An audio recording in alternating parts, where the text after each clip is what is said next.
शहर नबी ले चल, इश्क नबी मुझको दीदार करा देना, सरकार के रोज़े की दीदार करा देना, सरकार के रोज़े की।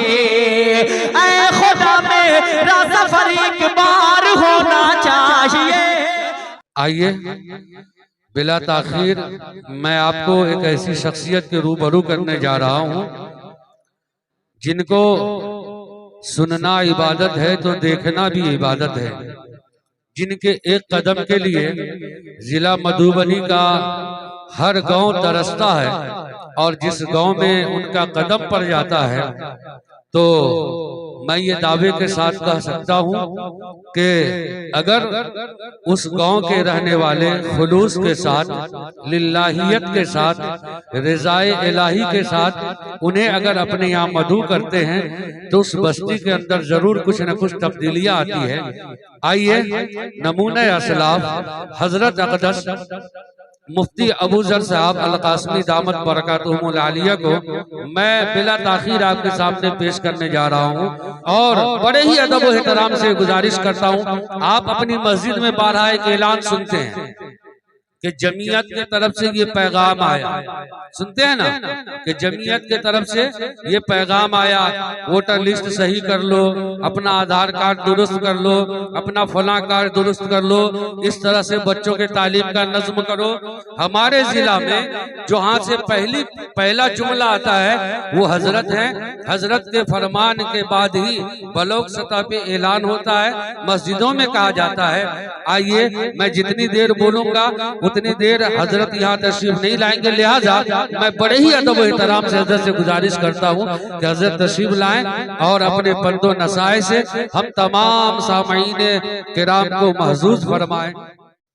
अल्हम्दुलिल्लाहि रब्बिल आलमीन वस्सलातु वस्सलामु अला सय्यिदिल अंबिया वल मुरसलीन मुहम्मदिन व अला आलिहि व सहबिहि अजमाइन, अम्मा बाद।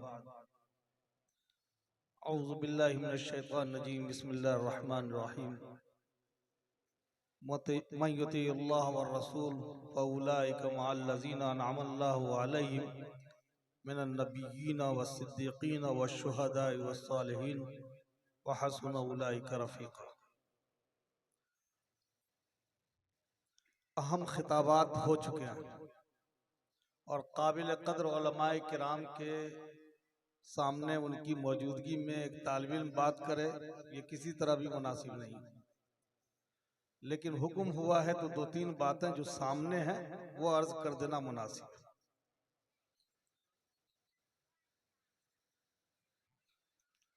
आपकी ताकत बात मानने में है। बंदगाने खुदा अगर अल्लाह की प्यारे रसूल की बात माने तो सबों का रिश्ता अल्लाह और रसूल से रहेगा। मुसल्लियान अपने इमाम की बात माने, खतीब की बात माने तो इज्तिमाई निज़ाम मजबूत होगा। जमात अमीर की बात माने तो जमात में इस्तेहकाम होगा। ये तलबा और तालिबात अपने उस्ताद की बात माने तो कामयाबी यकीनन होगी। बात मानता है किसकी आदमी? जिनकी बात में कामयाबी समझता है, जिनसे मोहब्बत होती है, तब बात मानता है। शौहर को बीवी से मोहब्बत होती है तो बीवी जो कहती है शौहर मानता है, और जहां नहीं मानता है वहीं से झगड़ा शुरू होता है। वालिदैन से औलाद को मोहब्बत होती है। जाहिर सी बात है माँ बाप की बात औलाद क्यों मानती है? इसलिए कि मोहब्बत है, और ज़हन में बात ये रहती है कि अगर हम नहीं मानेंगे तो हमारे वालिदैन नाराज हो जाएंगे, नाराजगी का डर होता है। तलबा ये क्यों अपने उस्ताद की बात मानते हैं कि उस्ताद का हक है, अगर नहीं मानेंगे तो नाराज हो जाएंगे। सच्ची नीयत के साथ बात मानने में कामयाबी है।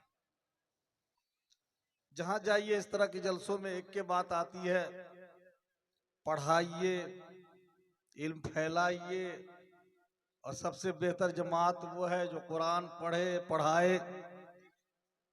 लेकिन एक बात और मजीद हमारे उलमाए किराम की जानिब से है जिस पर हम तवज्जो नहीं देते। पढ़ाए कौन? पहले मौल्लिम तो बने। हर आदमी पढ़ाने लगेगा और वो खुद जाहिल है तो बच्चों को भी जाहिल ही बनाएगा। पढ़ाने से पहले पढ़ना जरूरी है। हर फन के अंदर एक आदमी को दस्तरस हासिल हो, कमाल का, वो ऐसा नहीं हो सकता। हर फन के अफराद अलग अलग। सहाबा किराम में भी ये बात है। इतने सहाबा किराम हैं तो सब फकीह नहीं थे और सब मुहद्दिस नहीं थे। बाज सहाबा उम्र में बहुत छोटे हैं लेकिन उनका जो तफक्को था, जो गहराई थी, वो दूसरे सहाबा में नहीं थी।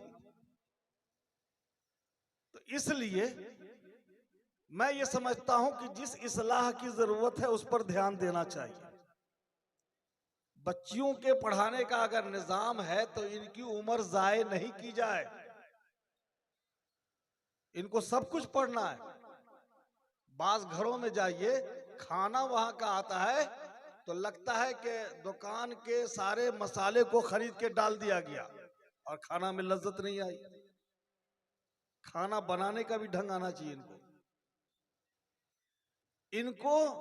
इनकी उम्र को बचाते हुए 6 साल से लेके 12 साल तक की उम्र में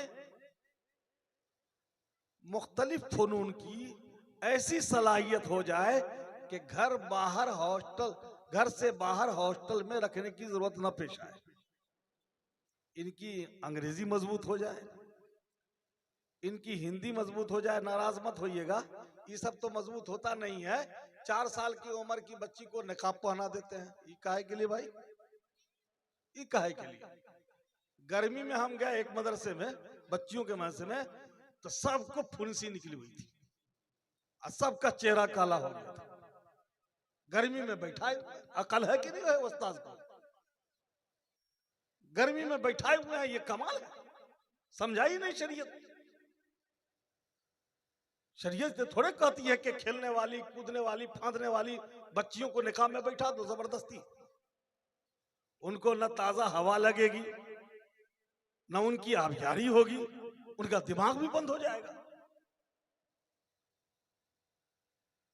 अपनी बच्चियों को तो हॉस्टल में रखने को सोचिए ही नहीं। निजाम ऐसा कीजिए कि हर फन के उस्ताद को उस मकतब में या मदरसे में रखा जाए कि मैट्रिक तक की बेहतरीन तालीम उनकी गांव में हो जाए और कुरान का उम्दा पढ़ना हो जाए। आई बिला वजह की बात कि सिर्फ जो है आप झूमना, गाना ये सिखला दी, इससे क्या मिल जाएगा? खूब मेहनत करवाते हैं नज्म पढ़ने पे, तकरीर करने पे, इससे क्या मिल जाएगा?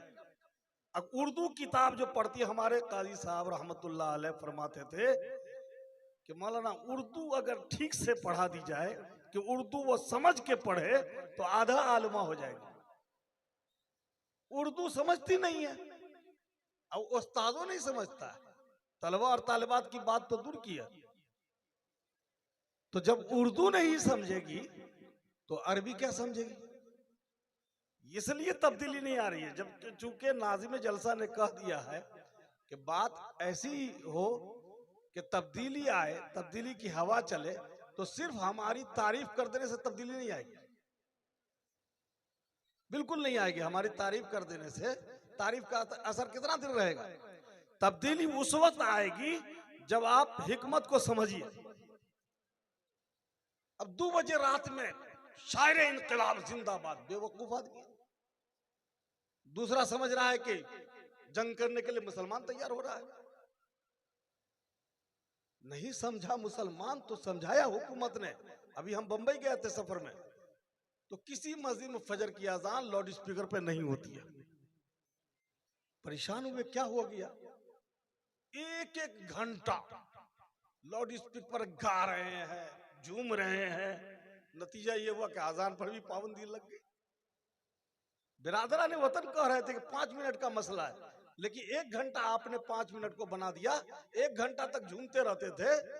मैं बार बार समझाता रहा कि दरूद शरीफ पढ़िए, लेकिन वो अजान का हिस्सा नहीं है, वो अजान की तरह ऐलान करने के लिए नहीं है। लेकिन पढ़ रहे 1 घंटा, अजान पे पाबंदी लगी, आपके जलसे पे भी पाबंदी लग जाएगी। क्यों नारा लगाते हैं? जंग करने जा रहे हैं क्या? तस्बीह पढ़ना अपनी जगह पढ़ेंगे लोग, लेकिन होश में अब रह करके जीना होगा, तब तो आप बचिएगा, वरना नहीं बचिएगा। बेहोश रह करके नहीं। इन बच्चियों की उम्र को बचाइए, इनको दीनी तालीम के साथ बाशऊर बनाइए, तब होगा, ऐसे नहीं होगा। मेरे बुजुर्गों, सबसे पहली बात की नीयत हम लोग ठीक करें। सिर्फ हर आबादी में मदरसा खोल लेने से उस आबादी का नाम नहीं होगा। जरूरत है निजाम चाहे छोटा हो या बड़ा हो, बिल्कुल पाकीज़ा साफ सुथरा होना चाहिए। और छोटा को बड़ा बना के हम दिखाएंगे तो बड़ा नहीं हो जाएगा। निजामुल मुल्क जो बगदाद में जिसने इदारा को कायम किया और करोड़ों का बजट उस वक्त पास किया, वो चला गया एक बार इदारे में, वहां जाके जायजा लिया, किसी को उठा के पूछा तुम पढ़ के क्या बनना चाहते हो? उसने जवाब दिया मुलाजिमत हासिल करना चाहते हो। किसी को उठा के पूछा तुम क्या बनना चाहते हो? तो मुहद्दिस बनना चाहते हैं। किसी को उठा के पूछा तुम क्या बनना चाहते हो? तो माँ बाप का नाम रोशन करना चाहते हैं। इस तरह से वो पूछते गए, किसी का सही जवाब नहीं मिला तो उन्होंने कहा क्यों इस पर करोड़ों का बजट जो है पास किया जाए, इस इदारे को तो बंद कर देना चाहिए, जो मकसद है वो हासिल नहीं हो रहा। एक बच्चा था किनारे, मोहम्मद नाम का, खुरासान के एक तूस देहात का, जिनके वालिद सूद काट के उसकी पढ़ाई कर रहे थे, खर्च पाकीज़ा था। उसको उठाया, कहा तुम क्यों यहां पड़े हुए हो, घर बार छोड़ के क्यों पढ़ रहे हो, क्या करना चाहते हो? उस बच्चे ने कहा हम अल्लाह की रजा हासिल करना चाहते, अल्लाह की खुशनुदी हासिल करना चाहते। सारे खजाने तो अल्लाह के पास है। तब वजीर ने कहा तब तो इस इदारे को, ये एक बच्चा इतना अहम है कि इस बच्चे के लिए इस इदारे को बाकी रखा जाएगा। एक बच्चा और एक बच्ची अगर संवार दिया हमने सही ढंग से, तो वो पूरे खानदान को संवारने वाला हो जाएगा ना, पूरे समाज को संवारने वाला हो जाएगा। जानते वो कौन थे? वो इमाम गजाली थे। अल्लाह ताला ने किस मकाम पे पहुंचाया, उनकी हिकमत की बात है, मत पूछिए। उन्होंने एक बार फरमाया कि गुस्सा जो है ना, ये तो बिल्कुल हराम है, लेकिन मुसलमान को गुस्सा बहुत आता है। वो खाता है इतना गर्मा गर्म ना कि गुस्सा आना तय है, बेकाबू हो जाता है। लेकिन गुस्सा आदमी पी जाए तो उसके अंदर बहादुरी आती है, वो आदमी बहादुर बनता है। गुस्सा पी जाए, घर में गया, कोई नागवार बात देखा तो बीवी को तलाक दे करके घर से बाहर होता है। गुस्सा को अगर पी जाए तो उसके अंदर बहादुरी आती है। और फरमाया शहवत तो हर इंसान के साथ है ना, ख्वाहिश, आपकी भी ख्वाहिश है। अगर पैसा होता तो इतना बड़ा किला बनाते, इस तरह शादी ब्याह करते। शहवत के अंदर अगर एतदाल आ जाए, शहवत जो आपकी ख्वाहिश है, हर ख्वाहिश को नहीं पूरी करना है, उसके अंदर अगर एतदाल आ जाए तो उसके जरिए इफ्फत आती है, पाकदामनी आती है, आदमी गुनाहों से बचता है। इसी तरीका से इल्म के साथ ताल्ली आती है। पढ़ता आदमी तब बुझता हमरे जैसा कोई नहीं, सबको जाहिले कह देता है, और पता नहीं कि हम जो बोल रहे हैं वही जहालत हमारी टपक रही है। ऐसे वक्त में फरमाया कि इल्म के साथ अगर एतदाल आएगा तो हिकमत आती। मेरे दोस्तों, मैं अपने उलमा अहबाब से कहता हूं कि इस वक्त हिकमत की जरूरत है। इल्म के साथ बहुत ज्यादा जरूरत है हिकमत की, खास करके इन हालात में हमें कहां क्या बोलना है, किस अंदाज में समझाना है कि दूसरों तक भी हमारी आवाज पहुंच रही है, तो कहीं दूसरे रंग के साथ दूसरे ना समझे। मेरे बुजुर्गों, बहरहाल अल्लाह ताला कहते हैं कि जो अल्लाह रसूल की बात मानता है, 2-3 बात करके बस बात खत्म करता हूं। हमारी माओं में और बहनों में एक लत पड़ी हुई है, अब यहां अल्लाह करे कि ना हो, एक समूह सूदी का लेन देन का पैसा लगाना, और ऐसा जमा होती है कि जैसा लगता रहता कि हदीस की तालीम होगी। कुछ भी मना करने पे असर नहीं करता है। आप क्या समझते हैं कि सूद, आप चाहे 1 रुपया क्यों नहीं हो, आपके अंदर जाए और इमाम गजाली पैदा हो जाएंगे? आपका बच्चा और आपकी बच्ची आपके कंट्रोल में होंगे। फिर हॉस्पिटलों में मुसलमान की कसरत क्यों है, कोर्ट कचहरी में क्यों है? उसकी वजह यही है कि हम पाकीज़ा नहीं हैं, हम साफ सुथरे नहीं हैं। गौर करने की जरूरत है।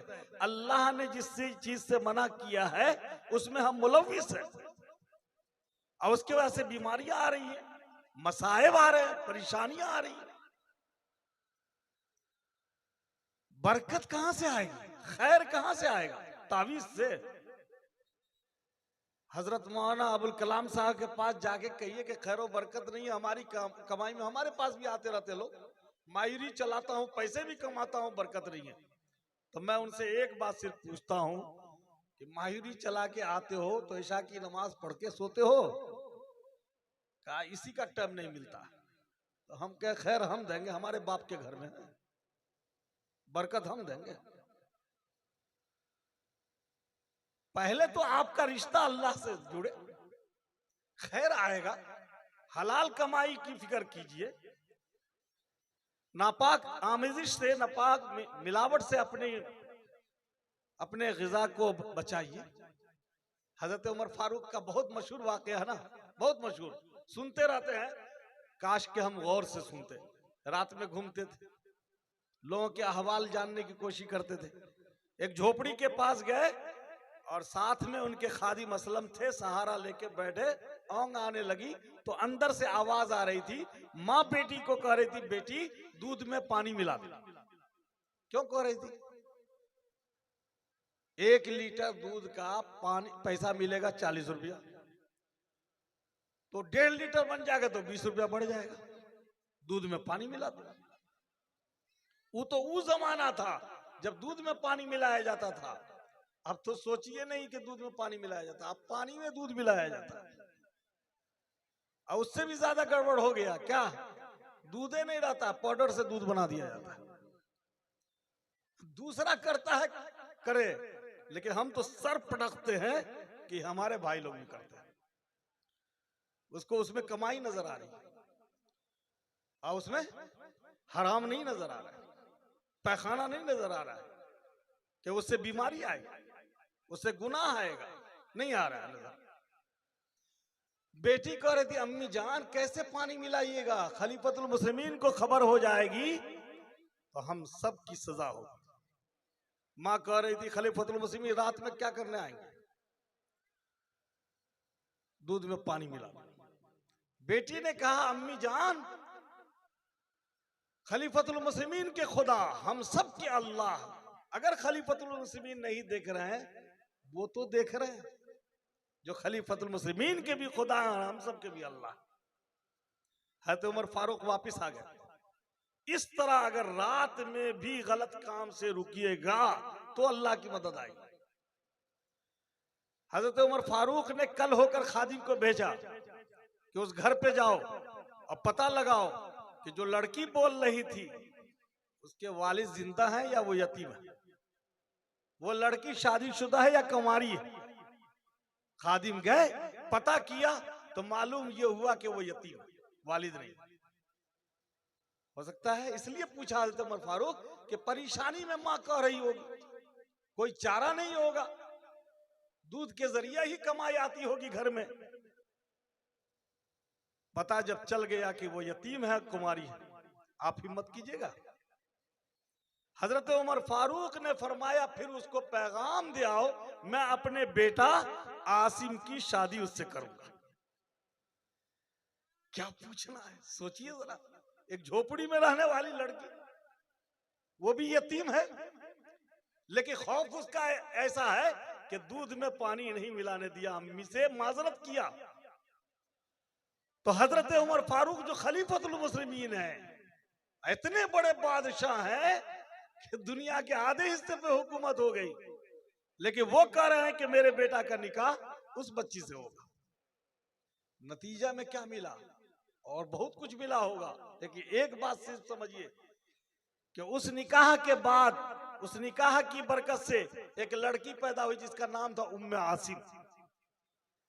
और उस लड़की से जो लड़का पैदा हुआ, यानी हजरत आसिम का नवासा, वही है हजरत उमर बिन अब्दुल अजीज, जिसने दिखला दिया कि पाकीज़ा कमाई से कैसा बहादुर, कैसा आदिल और कैसा आलिम बादशाह पैदा होता है। ये सीरत बतानी है बच्चियों को, सूरत पे ज्यादा नहीं, सीरत बतानी है। मेरे बुजुर्गों, जब तक आप गुनाह से नहीं बचिएगा, मजबूत हो ही नहीं सकते हैं। दुनिया में भी आदमी गुनाहों से कमजोर होता है, रात में सोता है तो गुनाह उसका पीछा करता है, थोड़ा भी एहसास होता है तो सोचता है कि हमने ये गलती किया, क्या बोलेंगे, अमल ही करके क्या करेंगे, हम तो ये भी गलती किए हुए हैं, ये भी गुनाह किए हुए हैं। कमजोर होता है इंसान गुनाहों से, बहुत ज्यादा कमजोर होता है। तो एक तो ये बीमारी हमारी माँ और बहनों में, कि आप वाकई अगर माँ है हमारी और बहन है और इस्लाम ने आपको इज्जत बख्शी है, आपका तो कत्ल हो जाता था दौरे जाहिलियत में। बेटी की शक्ल में औलाद को देखना नहीं चाहते थे माँ बाप, इस्लाम ने आपको इज्जत दिया। और आप इतना धोखे में हैं कि अल्लाह को धोखा दे रहे हैं। आप मजदूरी करके खाएं, किसी का घर पोछा लगा करके मजदूरी हासिल करें, लेकिन उस पैसे के चक्कर में नहीं जाएं जो आज के वक्त में औरतों के दीन और ईमान को लूटा जा रहा है। वहीं से गैर महरम आता है, अजनबी आदमी बीच में बैठा रहता है और जैसे लगता रहता है कि सबकी वो भौजा है, अपनी जुबान में यही कह दीजिए, और सब बैठ करके जो है अपना हिसाब मिलाती है, पैसा ला करके देती है इस उम्मीद पे कि पैसा हमारा बढ़ेगा। अरे बढ़ेगा तो वो सूद ना है। कितना पैसा बुर रहा है लोगों का, जब जमा नहीं किस्त होता है तो गाली गलूज झगड़ा सब कुछ होता है जो शैतान करवाता है। हम कैसे मुसलमान हो गए जब इस्लाम हमारे अंदर न दिखाई दे, हमारी जिंदगी में नहीं दिखाई दे, हमारे अखलाक की बुलंदी से हमारा इस्लाम जाहिर न, हम कैसे हैं। और दूसरी बीमारी हमारे नौजवानों में, बहुत बड़ी बीमारी की तरफ निशानदेही मैंने किया। तकलीफ हो तो तकलीफ रखिएगा, अल्लाह ताला माफ करे, अल्लाह तबारक व ताला की बात कहेंगे। नौजवानों में क्या है, बिल्कुल मानने का जज्बा है ही नहीं। तो जब मानिएगा ही नहीं तब फिर आपकी इज्तिमाई ताकत कहां से आएगी, कहां से आएगी, बिल्कुल नहीं आएगी। आप मस्त रहते हैं, कभी नशा ले लेते हैं, कभी मोबाइल पे मस्त रहते हैं, न सुनते हैं और न मुत्तहिद रहने की कोशिश करते हैं, और फिर समझते हैं कि नुसरत इलाही आने वाली है। कहां से आ जाएगी नुसरत इलाही। मैं युती अल्लाह व रसूल, जो बात मानता है अल्लाह की और रसूल की, मैंने कहा बगैर मोहब्बत के आदमी बात नहीं मानेगा, और जब तक के सच्ची मोहब्बत हुजूर से नहीं होगी ईमान हमारा कामिल नहीं होगा। एक सहाबी आए, क्या उनकी बेचैनी थी, हुजूर आपकी तरह नमाज पढ़ता हूँ, ज़कात भी देता हूँ, रोजा भी रखता हूँ, हज भी करता हूँ, लेकिन तशफ़ी नहीं होती है जब तक आपकी ज़ियारत नहीं करता हूँ, आपके चेहरे अनवर का दीदार नहीं करता हूँ, मुझे सुकून नहीं मिलता है। मैं हाजिर होता हूँ मस्जिद नबी में, आपकी ज़ियारत कर लेता हूँ, आपको देख लेता हूँ, सुकून मिल जाता है। लेकिन ये तो दुनिया में हो रहा है, आखिरत में आप तमाम अंबिया की जन्नत के ऊपर आपकी जन्नत होगी, सबसे आला दर्जा में होंगे। हमारा तो कोई तय नहीं है जन्नत में हम जाएं या न जाएं, ये भी तय नहीं है कि जन्नत में जाना यकीनी है। और अगर जन्नत में जाते भी हैं तो आपका दर्जा आला होगा, वहां अगर आपको नहीं देखूंगा मेरी बेचैनी कैसे दूर होगी, आपकी ज़ियारत के बगैर मुझको चैन कैसे मिलेगा। यह है मोहब्बत। हुजूर ने क्या फरमाया, अल मरउ मा मन अहब्बा, जिससे आदमी मोहब्बत करता है उसी के साथ ठिकाना जन्नत में भी होगा, मुलाकात होगी, घबराओ नहीं। तो वाकई अगर मोहब्बत है हुजूर की तो हुजूर की बात मानी, और जब हुजूर की बात मानेगी तो हुजूर के साथ ठिकाना होगा, कोई रोकेगा नहीं, रोक नहीं सकेगा। आपकी सोच के साथ बच्चों की सोच बुलंद होगी। किन लोगों के साथ आप जमा होंगे, अनअमल्लाहु मअल लज़ीना, जिन लोगों पर अल्लाह ने इनाम फरमाया, मैं युती अल्लाह व रसूल फउलाइका, बस ये लोग जो बात मानते अल्लाह की और रसूल की, फउलाइका मअल लज़ीना अनअमल्लाहु अलैहिम मिनन नबिय्यीन वस्सिद्दीकीन वश्शुहदाए वस्सालिहीन, जिन पर अल्लाह ने इनाम फरमाया, अंबिया, सिद्दीकीन, शुहदा, सालिहीन। बहरहाल मेरे बुजुर्गों, बहुत नाजुक हालात से हम लोग गुजर रहे हैं। ईमान और इस्लाम बचाने की अगर फिक्र नहीं करेंगे, बच्चियों की तालीम भी हो और उनकी हिफाजत का इंतजाम कैसे हो, बचपन ही में उनको इतना मजबूत कर दिया जाए कि आगे की तालीम उनके लिए आसान हो जाए, घर में रहकर भी घर की तैयारी के साथ वो इंटर भी करे और वो डॉक्टरेट की भी तैयारी करे, वो हर तरह की तैयारी कर सके, ये आपको फिक्र करनी पड़ेगी। मुकाबला आप तो इल्म ही के जरिए कर सकते हैं, बगैर इसके मुकाबला नहीं होगा। लेकिन हिफाजत के लिए भी आपको ही जिम्मेदारी दी गई है और आपको जिम्मेदारी उठानी पड़ेगी। बहरहाल मैं ये अर्ज करना चाह रहा था कि नौजवानों में रंग आए इस्लाम का, मेरी माँ और बहनों में सख्त फिक्र होनी चाहिए। कितनी मेहनत किया, दिन रात इस्लाम को लगाए रहे गले से, अल्लाह अल्लाह करते रहे, और हम हराम खा रहे हैं, हराम ग़िज़ा की फिक्र कर रहे हैं, तो हमारी सोच खराब हो जाएगी। मेरे बुजुर्गों, जब सोच को तब्दील करेंगे तो इंशाल्लाह इनकलाब आएगा। इनकलाब की बात है, इसलिए मैंने अर्ज कर दिया, सोच की तब्दीली से इनकलाब। रोजाना बच्चों को, बच्चियों को बैठलाइए घर में, अपने साथ खाना खिलाइए, आपकी जिम्मेदारी है। वहीं पर तज़किरा कीजिए, हुजूर इस तरह खाते थे, सहाबियात का ये अमल था। आपकी सोच के साथ बच्चों की सोच बनेगी। खाली होटल पे तकरीर करेंगे आप, बच्चे आपके संवर जाएंगे? रोजाना आप जब बोलेंगे उसके असरात पड़ेंगे बच्चों पे। कोई घर नहीं बिगड़ेगा अगर घर के जिम्मेदारों ने अपनी जिम्मेदारी समझी तो, नहीं तो बिगड़ने में आपको कोई रोक नहीं सकेगा। इसलिए मेरे बुजुर्गों, मेहनत कीजिए, इसलिए आप पैदा किए गए हैं कि बच्चों की सही तरबियत कीजिए, उसकी तालीम का इंतजाम कीजिए, तालीम पे खर्च कीजिए। यहाँ खर्च के लिए ऐलान किया जाता है तो आपको 50 रुपया नहीं निकलता है, और होटलों में और फजूलियात में, और खास करके शादी ब्याह में तो बेतहाशा खर्च करते हैं। कितना आप तालीम पे खर्च करते हैं? कभी अपनी आमदनी का हिस्सा लगा के देखा, सोचा आपके बच्चों का कितना हक है उसमें? अगर सबसे ज्यादा अहम तालीम है तो आप अपने बजट में कौन सा कितना फीसद लगा है? मैं तो अपने भाइयों से कहता हूं कि जब तक आपकी आमदनी का आधा हिस्सा बच्चों की तालीम पे खर्च ना हो, आप समझिए हम नामुकम्मल है। 50,000 रुपया मास्टर लोगों को अगर मिले, 25,000 खर्च होना चाहिए। यहां तो 250 रुपया मौलाना को नहीं देते, 250 रुपया महाना भी नहीं निकालता, 10 रुपया रोज दे दीजिए। चलिए आपकी बात आसान कर देते हैं, एक डब्बा बना दीजिए अपने घर में, चाबी अपने पास रख लीजिए। बच्चा अगर रोता है तो आप उसको आइसक्रीम के लिए 20 रुपया देते हैं, दीजिएगा। अभी गर्मी शुरू हो रही है, आप 10 रुपया दे दीजिए, और 30 दिन के बाद खोलिएगा तो ये 10 रुपया 300 की शक्ल में निकलेगा। हम लोग तो हिसाब नहीं पढ़े हुए, लेकिन सही कर रहे हैं कि नहीं कर रहे हैं? 30 दिन में 10 रुपया अगर रोजाना डालिएगा, 300 निकाल के लाइए, मौलाना असरार जामई के हाथ में डाल दीजिए कि इससे आप मकतब चलाइए, देखिए कितना मकतब मुस्तहकम मजबूत होगा। 100 घर है और हर घर से 300 रुपया इनको मिलेगा। कीजिएगा इंशाल्लाह, हाथ उठा के बोलिए, इसमें हाथ उठाइए, कीजिए ना भाई। 300 आप लगाइएगा और उम्मीद कीजिए कम से कम 10 गुना आपको अल्लाह की तरफ से मिलेगा। कैसे मिलेगा? वही बक्सा में आ जाएगा।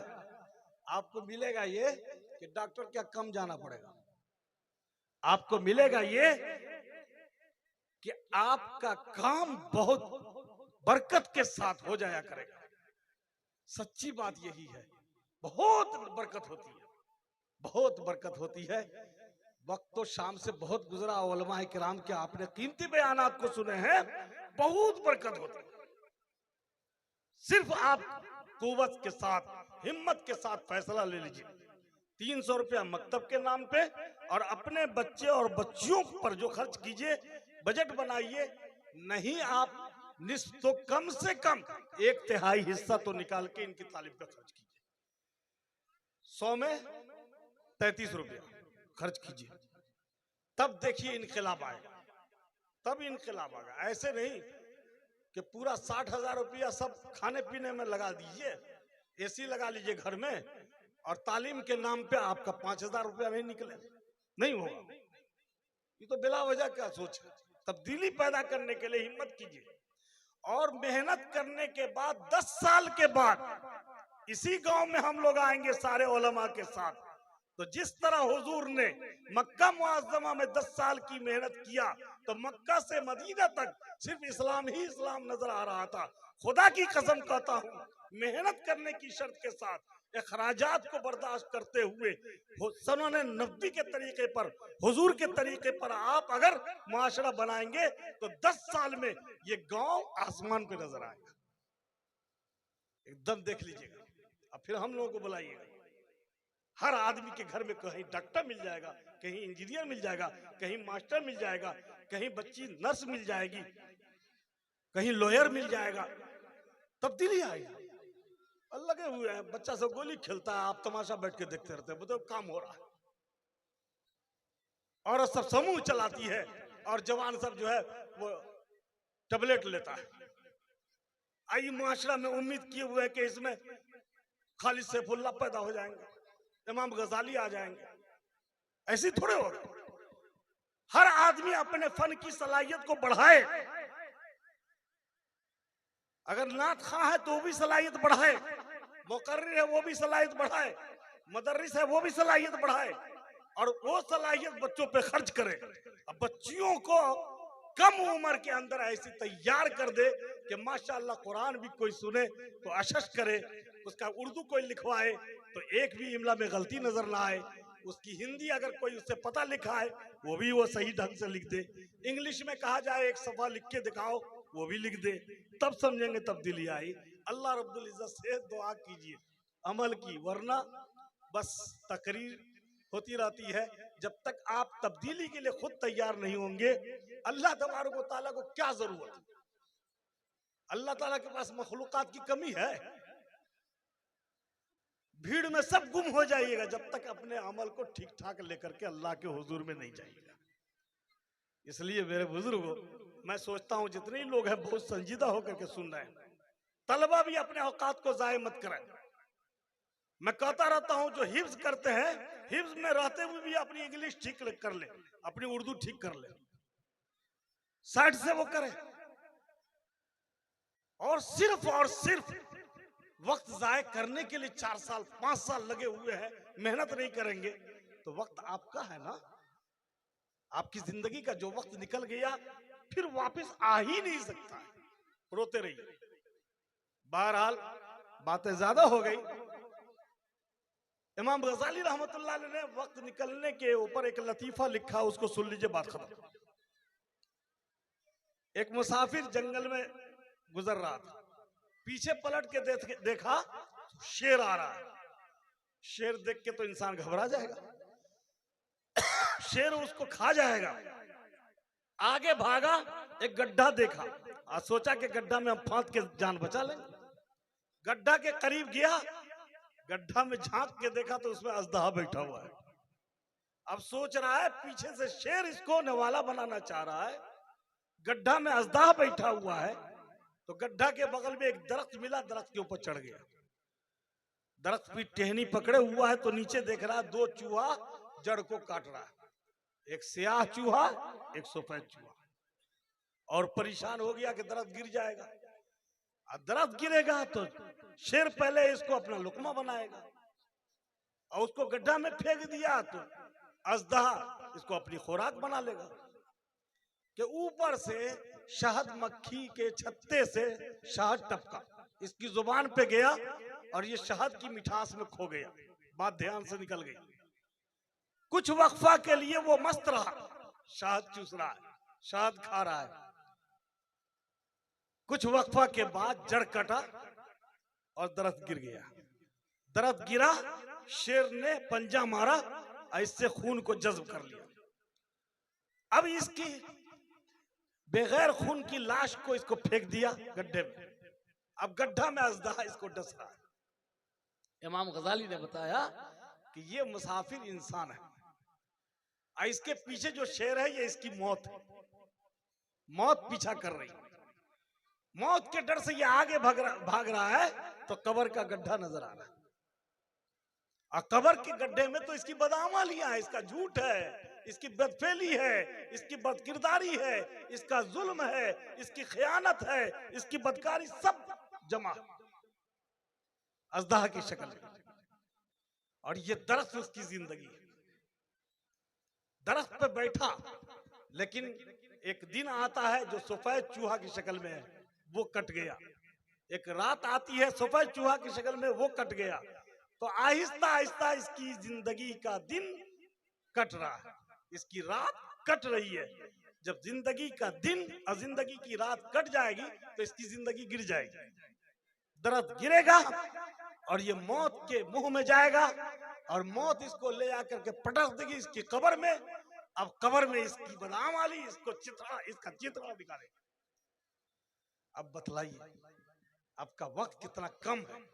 बचना है शेर से तो बच नहीं सकते, बचना है अजदहे से। और जिंदगी की तकमील के साथ कब्र को जन्नत का टुकड़ा बनाना ये आपकी और हमारी जिम्मेदारी है। अल्लाह रब्बुल आलमीन हम सबको अमल की तौफीक अता फरमाए। व आखिर दावाना अल्हम्दुलिल्लाह।